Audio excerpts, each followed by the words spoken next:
Every government recently has tried to address immigration with a new plan, and now we've got another one. Correct.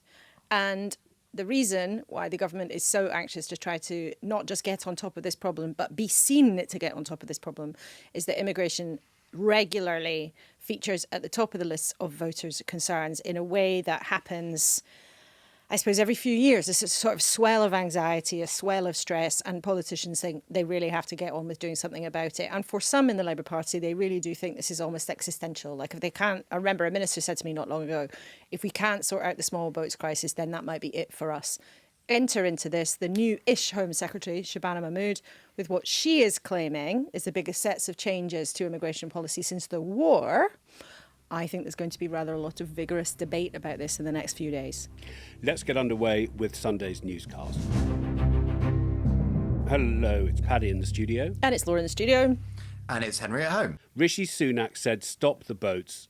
He didn't stop the boats, and he later admitted that he'd been a mistake to simplify that issue and make it a pledge. And to make it so salient in people's minds. Because guess what? If ministers appear behind lecterns that say three dramatic words again and again and again, and they say those three dramatic words out loud again and again, then you create a prominence for an issue and also a promise that actually cuts through to the public, who quite rightly are spending most of their lives not thinking about politics. But if you put everything into these very effective three-word slogans, the public then expects that you might even vaguely appear to be doing something about it. And of course, small boat crossings have stayed at roughly the same level. They've gone up a little bit and down a little bit, but they're running at around about sort of 40,000 a year. That dangerous journey that people make across the channel, that is the most visible symbol of an immigration system that to many people simply doesn't work. And we have, if you wind out, something that 10 years ago would have felt completely impossible to imagine, people from all over the world ending up in flimsy rubber dinghies, crossing a sea to then try and make their lives in another country. What are the announcements today, Henry? So you have various different announcements from Shabana Mahmood. I think the most eye-catching by far is that people granted asylum in the UK will have to wait 20 years before they can have a sort of permanent settled status. That's quadrupling of the current 5-year period. There are also going to be more regular reviews while people are here with refugee status of whether the place of origin is in fact now safe, and if it is, they will be returned there. Also, and though this is not being emphasised anywhere near as much by Shabana Mahmood this morning, and I think we'll await further details on this, the Home Office is also talking about creating new, albeit capped, safe routes for what they call genuine refugees. And it's interesting on that safe routes. What they also say is, we'll talk more about safe routes a bit further down the track once the border is secure. Now, what they are going to do, as I understand it, is expand a bit the numbers that there might be available for people who want to come as refugees to work or to study, or community schemes in the way that Ukrainians were welcomed into many communities around this country.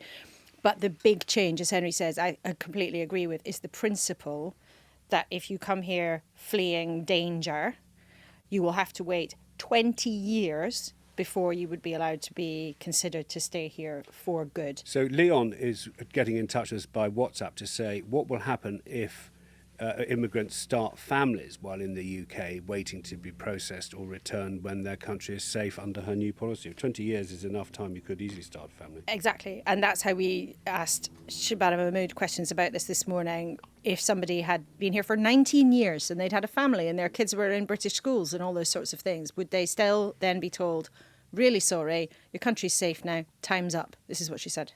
Well, look, I think that firstly, it is important that we deal with illegal migration into this country. It is an issue that is dividing our country, and I see this polarisation all over the country, including in my own constituency. We have a system that is out of control, it's unfair, and is putting huge pressure on communities. So it is important that we restore order and control to this system so that we can retain public permission and public confidence in having an asylum system at all. And that is what my reforms are designed to do. And because of that, we are looking to reduce the number of arrivals into the country, increase the number of removals of those who have no right to be in this country, and alongside that, as we restore order and control, to create new, safe and legal routes for people fleeing peril all over the country, all over the world. But if somebody has come here for the right reasons, they've come here, they've settled here, they have a family here, they have a job here, their kids might be in British schools, after 10, 15, 19 years, up to that 20-year moment, at any point the Home Office might say, you've been here, sorry, your country's safe, go. Well, what the new reforms will do is change that generations-old assumption that sanctuary provided to refugees can very quickly lead to permanent settlement and all of the rights that go alongside that. We will be changing that to a more temporary process, and the situation will be assessed every 2.5 years. So if your country becomes safe in that intervening period and you are remaining on this essentially core protection model, you will be returned to your country, because we see countries that have started off in conflict and people have moved in order to escape that conflict becoming safe. So I think that is right. In other words, yes, that is the policy. So whatever your circumstances are, if your country's safe, you'll have to go. And that would also be the case, although she tried, I think, to use a slightly technical way of not quite saying this out loud. There are 200,000 roughly Ukrainians in the UK. It is the case that under the logic of this policy, that should that war, and let's for goodness sake hope that it does, if that war comes to an end and it's safe, then those Ukrainians would be expected to leave. There's a lot going on here, Henry, isn't it? There's the role of Shabana Mahmood, who's new in the job. Yeah. There's where she stands in the party, how she's seen on left or right on this issue. There's the fact that Reform's making the running on this. The Tories and Labour are accused of trying to catch up, etc. But there's also the fact that this is a speech tomorrow, which was in the Saturday papers, on the Sunday political programmes, and now on our podcast. It's like they're desperate to talk about this, Henry. Yeah, I think to go a bit inside the machine here, there is a new strategy in the government in terms of how to communicate, which is to have one big announcement attached to one cabinet minister each week and talk about it again and again and again. Now, in the week that's just ending now, though it didn't quite play out this way, that was meant to be Wes Streeting talking about the NHS. It turned out to be Wes Streeting talking about how he thinks that the top of this government is toxic and sexist. But that, is a slightly separate issue. So this week, I think we will hear again and again and again Shabana Mahmood and other ministers in the Home Office talking about this, because I think the government knows that certainly among the voters that they're trying to appeal to here, which is very much not all of the Labour coalition, but some of it, the scale of mistrust with the government on illegal immigration is so vast that they know they can't just talk about it one morning, have a speech, pat each other on the backs and say, right, we'll see the effects in a few years. They need to emphasise again and again and again what they are doing about it. And I think that is also part of the desire of having Shabana Mahmood in this job rather than Yvette Cooper, is that the view of people around Keir Starmer is that she is punchier in communication, but also punchier in policy. And it's interesting this morning too, she was using phrases like, this is a moral mission. And she was using the kind of rhetoric that, frankly, a couple of years ago, you could never imagine a Labour politician using. She was saying illegal immigration is tearing our country apart. Now, that is, categorically not what you would have heard most Labour politicians saying until really very recently. And I actually, as you know on Newscast, we're happy to say when we might have got things a bit wrong. I remember when she got the job that we sort of said, and I think I said, it'd be very interesting to see whether her policy is actually any more drastic or any more dramatic than Yvette Cooper. Certainly, I think she'll sound different and her tone will be different, but I'm not sure the policy will be that different. Yeah, Henry, how would it be if we took isolated phrases Shabana Mahmood had said and asked people to say which politician had said them? No, I think that's a very good way of thinking about it. I mean, I think never mind that a Labour politician wouldn't have said this a few years ago. I think if a Conservative politician had said this a few years ago, it would have felt a bit out there. And you would have had Labour politicians, probably including Keir Starmer, whatever iteration of his politics he was on then, condemning it. And I do think it is a sign of how far the Labour Party has moved. I think if you speak to people in the Labour Party privately, they say, look, it's a sign of how far the public has moved. I mean, in that long clip we heard from Shabana Mahmood earlier, I think she said something which was really important. She said these reforms are designed to protect public confidence in having an asylum system at all. She sees herself here as trying to save the concept of asylum, because her view is that if people keep coming in the numbers that they're coming, and then the government keeps failing to deport them in the numbers that they're failing to deport them, then the public is going to end up in a position, indeed, she would say, heading already to a position where they're just not going to support the concept of the UK being a refuge for genuine refugees at all. And that's the argument she's making in order to do these changes and to try and sell these changes to the public and also to their party. But I think there are going to be an awful lot of bumps in the road, not least because this is going to be very uncomfortable for some people on the Labour backbenches. And some of them have already, on the left of the party, have already used language like this is a moral dead end, this is inciting fear and all those kinds of things. But also from a policy point of view, I think there are probably quite a lot of areas where there might be problems. So just for example, the Refugee Council told us this morning, they've totted up how they think this more regular checking of refugees... Bureaucracy. They calculated, and they told us early this morning, that would mean 67,000 people would be checked who are not currently being checked. Now, the Home Office's track record for managing admin and bureaucracy is not something that would get you a gold medal. No. So that might be a problem. The other thing where I think there could be a political problem is one of the plans is that asylum seekers who could work, that's only about 8,500 of them out of 100,000, or asylum seekers who break any rules or commit any crimes will have their accommodation and their kind of subsistence payments, about £39 a week, that will be taken away. Now, there are nerves, and I understand that several government ministers, while these plans were being discussed, raised concern about what the possible impact of that might be. The worst case scenario for some people in government is, look, actually what you do is then you force people into destitution. Now, we asked Shabana Mahmood about that this morning, but I wouldn't be surprised if there's quite a lot of political argy-bargy around that issue of possible destitution and that issue of whether the Home Office can actually manage an additional level of bureaucracy. And the other parties are standing up like this. The Conservatives say these don't go far enough. They back leaving the European Convention on Human Rights. Reform says we should leave the ECHR. The Lib Dems say there's a danger that it will prevent refugees contributing to society if we crack down in this way. The Greens have gone further to say refugees are welcome here.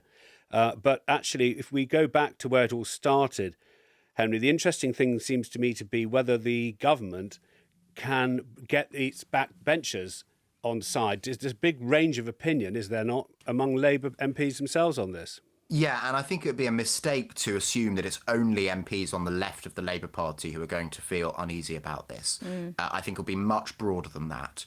Actually, in the context of a different issue, the other day I was talking to someone on the right of the Labour Party about Shabana Mahmood, and they said the thing you've got to understand about Shabana Mahmood is she's on the right of the Labour Party.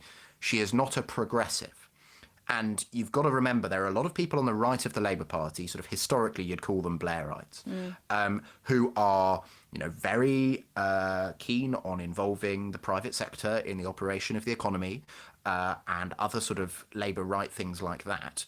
But they are progressives, as they would see it, when it comes to immigration. You know, Tony Blair says nowadays that there's two kinds of politicians, those who want to be open to the world and those who want to be closed to the world. And actually, I think within the right of the Labour Party, that split is playing out.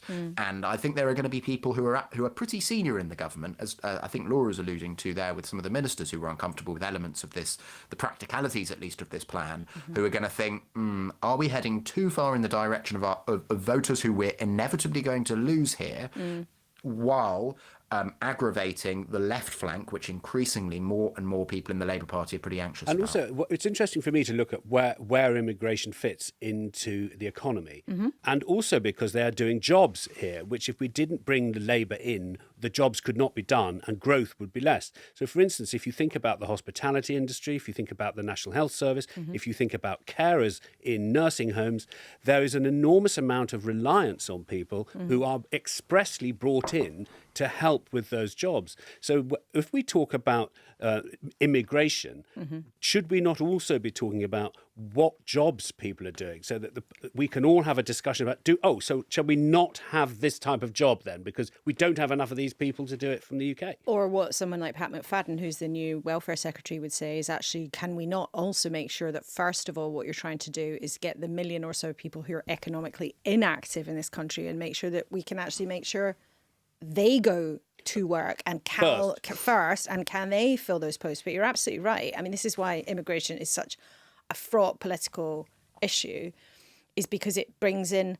everything. It brings in the culture of the country. It brings in the economy. It brings in security of the border. It brings in the quality of life for people in our towns and cities, which is why the hotels issue has become so incredibly fraught. It brings in our relationship with other countries. It's a sort of, I was going to say global, no pun intended, but it's a kind of global political issue at home, as well as a global issue for politicians around the world. And I think to wind all the way out, this is now an issue that politicians discuss internationally in a way that, again, they wouldn't have done 5-10 years ago. And Yvette Cooper, although by some people was seen as not being quick enough, not being aggressive enough, she now, as Foreign Secretary, as I understand it, has managed to make sure this gets onto the agenda at G7 meetings, so the big kind of get-together of foreign secretaries from around the world. And she's also, I'm told, doubled the number of people in the Foreign Office who are working on migration as an issue. So this is a sort of cross-border. I'm making all sorts of terrible puns today. But this, it goes right across the board, this issue, for so many reasons. Let me ask if we can all move the dial, because there's another reason why we should talk about such a senior Labour politician coming on your show today, which is the briefings issue, which we've been talking about on Newscast a lot. So let's have a listen to when you asked Shabana Mahmood about the briefings from Downing Street. Look, I think what happened earlier on this week was horribly embarrassing. It's deeply mortifying for everybody in the government, and I'm pleased that the Prime Minister has dealt with it. I think that everybody needs to draw a line under what's happened and move on, because actually we've got a really important job to do. What I've spent the week doing is working with my team and my ministers on drawing up these proposals on changes to our asylum system. We actually also this week abolished police and crime commissioners, because I think that's a failed experiment and it needs to go. Next week we will also be making more changes on legal migration. We all have important difficult jobs to do, and it is incumbent on all of us as cabinet ministers to focus on the job, because all of this tittle-tattle, these off-the-record briefings, people who haven't got the courage of their convictions to say publicly on the record what they're saying privately to journalists, all of that, it doesn't stand the test of time. Now, do you remember, Paddy, when we were saying yesterday that ministers are getting increasingly fed up with mistakes in number 10? And then you got the Home Secretary saying on telly it's absolutely mortifying. Yes, it's a strong word, Henry. Yeah. It is strong comments, and I think we shouldn't lose sight of how extraordinary it is that that's now the third out of the last 5 days or whatever it is, third time we've had a senior cabinet minister, West Streeting, Ed Miliband, now Shabana Mahmood, interviewed on behalf of the government and slagging off people in the government, albeit not by name, and albeit in the sort of broader direction of talking about how to improve the mood in government. And I just think it is kind of a staggering point for this government to be at after 16 months in office. And let me just share with you, Paddy, because you were on the wireless while we were on the telly. She went on to say, I hope the individuals who were responsible, who are now feeling the abject humiliation of what has happened, I hope that humiliation will serve as a reminder that they should not indulge in a repeat performance. That's quite spiky. The Sunday Times has a story that there was a shouting match between Morgan McSweeney and Wes Streeting on the telephone. That had been shared with me too, and also that they had not spoken for a couple of months until they had a shouting match on Tuesday. And I notice there's a spokesperson saying that's not the correct characterisation. But Henry, these noises off, they do seem the lid has not gone sufficiently back on the pot. Can I put it that way? No, I think that's right. As you can also sort of bring all these personalities together, because Shabana Mahmood and Morgan McSweeney at least were very close for a time. Exactly. Sorry, of course. Morgan McSweeney, the man with whom Wes Streeting supposedly had this shouting match, now Keir Starmer's chief of staff. But he was running Labour's general election campaign for several years until the general election came along. And for a time, Shabana Mahmood was sort of the co-campaign coordinator with him. So that, and she also was an MP, very involved in Labour Together, which is an organisation that he ran before he came to run Keir Starmer's leadership campaign. Wes Streeting and Morgan McSweeney had previously been considered to be very close, but evidently not so much now, as per that reporting. And then how does Keir Starmer fit into this? A man who was, in the heart of the Corbyn team when those three people, Wes Streeting, Shabana Mahmood, and Morgan McSweeney, spent his sort of 5 years as leader trying to prepare to wrestle back the Labour Party from what came next. I mean, it is all quite fascinating, and I think there are fundamental tensions that a lot of people thought would erupt at some point there, but I don't think anyone thought it would all come out quite as fast as this has. I suppose the question is whether or not they can move on, right? It's obviously a mess. No one's denying it's a mess. Cabinet ministers are saying publicly it's a mess. And in code, they're also saying, McSweeney et al., sort yourselves out. Because we've come a long way on the weekend editions of Newscast, basically agreeing several things that aren't controversial. Governments, plural, need to deliver. At the moment, we're in a period when the public question what the state's capable of doing. There's this feeling that the state is not delivering. And all the politicians who've come on Radio 4 of a senior ilk have agreed with me the question that I've just put, that can we say it's a consensus? Labour needs to deliver. And they've all said to me, yes, absolutely, we must show that our plan is delivering. And I think it's also a consensus now, which is why we ask questions of politicians like this. The consensus is that Keir Starmer's position is not necessarily secure in the long term in his own party, despite his enormous majority. And even David Blunkett was on Radio 4 on Friday morning, I think, saying he's basically got 3 months to sort things out or else there will be consequences. Now, Blunkett is not some random voice on the margins of the Labour Party. He is a very well-respected figure, someone who always talks plainly, but he's a well-respected figure, and he's not somebody who indulges in sort of what cabinet ministers would say is tittle-tattle. But as soon as a politician says it's tittle-tattle, that is a kind of standby emergency break the glass line for, oh my God, I know my colleagues are all fighting with each other and it's really awful, so I'm just going to try and say that and make it all go away. Someone else who used that phrase in one of the papers today was Angela Rayner, who's put her head above the parapet in an interview with a paper, the Sunday Mirror, that's very friendly to the Labour Party. So, she hasn't yet. And the offers are always there. There's 2 chairs in the studio if she wants to come and talk to us. But it's interesting that she's chosen this moment to do an interview with a newspaper that will probably be quite sympathetic to her, to have her picture taken in a care home where she was with elderly residents in her constituency. And that's quite interesting. Henry, that shrieks, I'm in, doesn't it? Yeah, I think it shrieks that she wants to, begin dipping her toe back in to making public arguments. And if there is to be a leadership conversation, let alone a leadership election, then obviously Angela Rayner is going to be part of it. I think there are people who would like Angela Rayner to be leader of the Labour Party one day who think if Keir Starmer's government falls, or Keir Starmer rather, falls sooner rather than later, that is too soon for her, given the circumstances of her departure, but she'd be a power broker at the very least. I like the disruptor argument about this, which we haven't aired very much, which is that although it was a botched, bungled briefing, it actually did make Wes Streeting say, I don't want it at the moment. It did make Ed Miliband say, I've had it, I don't want it again.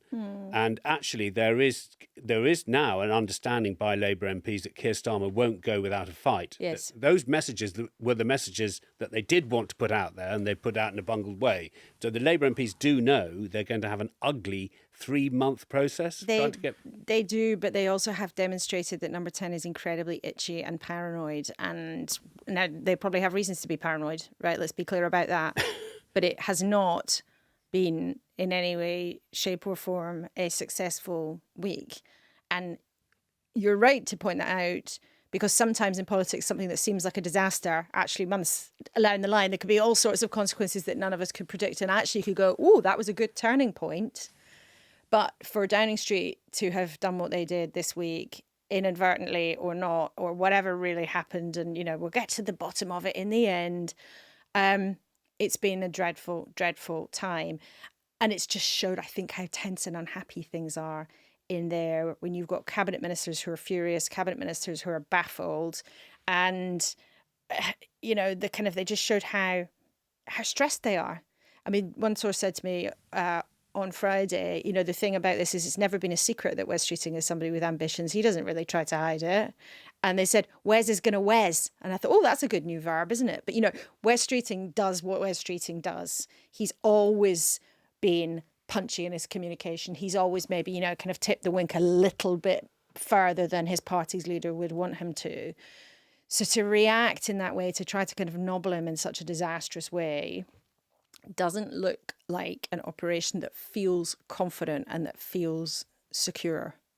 Also, to state the obvious, just because Wes Streeting said on the airwaves that he isn't coveting the top job, I mean, we all think that if Keir Starmer failed in their leadership election, Wes Streeting would be a candidate. Yes. So, you know, has that actually clarified anything other than that he's not completely politically suicidal and isn't going to launch a leadership challenge, you know, on a Wednesday morning on BBC Breakfast? Well, I'm not sure it really has. No, By the nor way, Shabana Mahmood this morning saying, oh, I'm not focusing on that now. We all need to get on with our jobs, and Keir Starmer is our leader and he's really ace.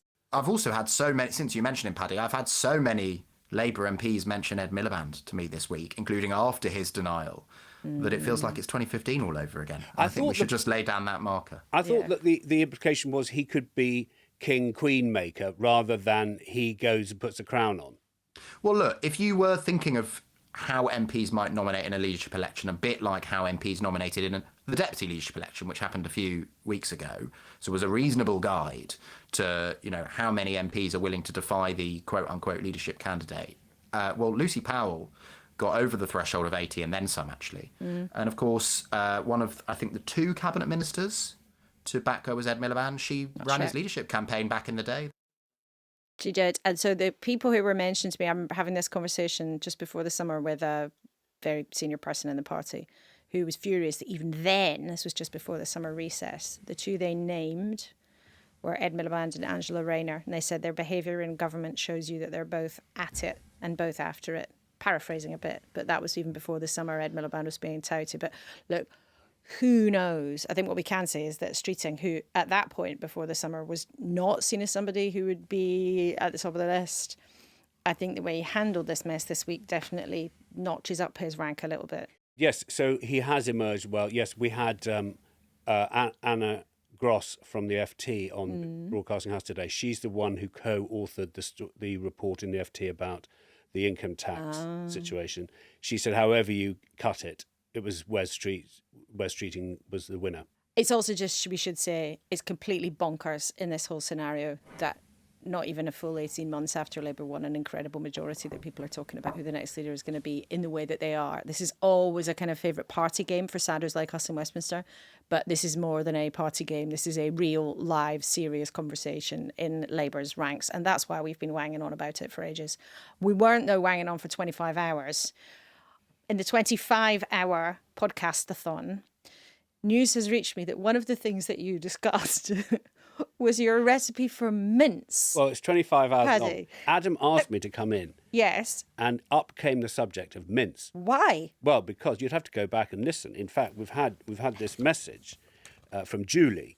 I'm trying to watch the 25 hours on iPlayer and I can't. Will it ever be available?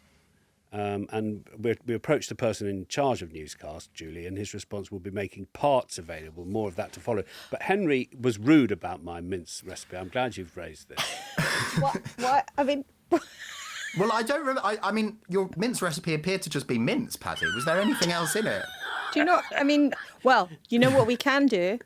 By popular demand, we're not going to replay the whole 25 hours, but we can replay your mince recipe. Have a listen. I was lucky to be educated in Scotland, and Scots do mince very well, in my opinion. And I know other parts of the UK are available, but let's just ignore them. Okay. Because the Scots know what to do with mince. And what you need to do with it really is kind of cook it with a bit of carrots. Yeah. Cook it and with a little bit of stock. Yeah. Little bit, runny or thick, it's up to you, a bit of flour. And then I would have it with mash. Yeah. And I've really only just recently gone back to it, and it's made me a very happy man late at night. Oh, mince and tatties used to be one of my favourite meals with some Worcestershire sauce on. Oh, have you tried that? But do you have a view on the key thing when you're going to buy your mince? What percentage fat? Are you a 5%, a 10%, a 15%, a 20%? So I have a hack. You buy the cheaper, fattier stuff, Yep. and you drain the fat off. So you let the fat bubble away, and you drain it off. So you've paid less. This is the student tip. I mean, I know I'm overpaid in the job I do. I should be immediately sacked. But putting that aside, that's my tip for getting rid of a bit of fatty old mince. What's wrong with that, Henry? With cabbage, stock and flour? Have you heard of salt, pepper, celery, onion, garlic? Do you use do you use cabbage stock in your mince? No, carrots. Carrot. You said carrot. Yes, but didn't you? I did carrot. Yes. What's the matter? What would you put in there? What have I? I don't know, just some other stuff to give it a bit of flavour. You're not just Worcester clearly- sauce, Don't put garlic as in mince and tatties, Adam no said. way. No. Well, sorry. I mean, maybe I'm not Scottish enough for this conversation. Metropolitan outrageous. Can I also just say that in Scotland, sometimes when people talk about mince, they say you're talking mince, as in you're talking a whole load of rubbish. Right. Well, I am. Well, I mean, I wasn't going to say that. I just wanted people to know that there is that meaning that colloquially. Yeah. Is that a word? Yeah. Henry, Anyway, I think Grace Dent needs to be very worried.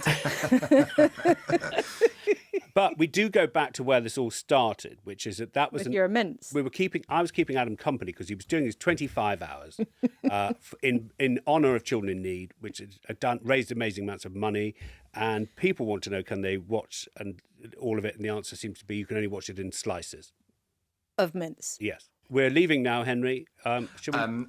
Well, I'm off for a Sunday roast, so I hope that has more. I hope it hasn't been cooked by you, Paddy. Oh, no, I'm sure your mince is delicious. I'm sorry, I'm sounding very rude No, that's now. fair. I take it very well. Look, it is time to say thank you very much indeed for listening at the end of this newscast. It is.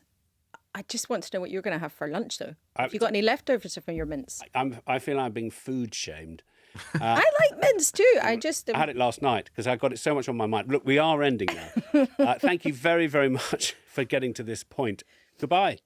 Goodbye. Goodbye.